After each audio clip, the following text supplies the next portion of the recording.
বিসমিল্লাহির রহমানির রহিম। সরকারের এ কেমন বৈষম্যমূলক নীতি! ব্যবসায়ীরা মজুত করে বাজারে কৃত্রিম সংকট সৃষ্টি করে অধিক মুনাফার লোভে, পরে বেশি দামে বিক্রি করে চরম মুনাফা লাভ করে ক্ষতিগ্রস্ত হয় সর্বস্তরের সাধারণ জনগণ।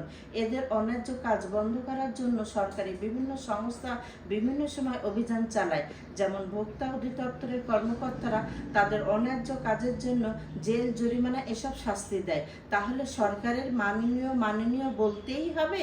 জ্বালানি মন্ত্রী তেলের পর্যাপ্ত মজুত থাকার কথা বললেও সরবরাহ না করে কৃত্রিম সংকট সৃষ্টি করে প্রতি লিটারে 15 থেকে 20 টাকা মূল্যবৃদ্ধি করলো। এর ফলে জনগণ যে চরম দুর্ভোগ পোহালো, যান মালের সময়ের যে অপচয় জনগণের হলো, এর মূল্য কে দেবে?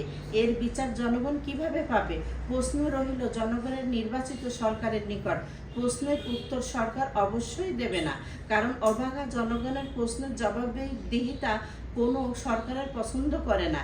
নির্বাচিত হওয়ার পর জনগণ অপেক্ষার প্রহরবনে কাল্পনিক জবাবদিহিতামূলক সরকারের প্রত্যাশায় আল্লাহ রাব্বুল আলামিন মানুষের কাল্পনিক প্রত্যাশা পূরণ করুক। আমিন।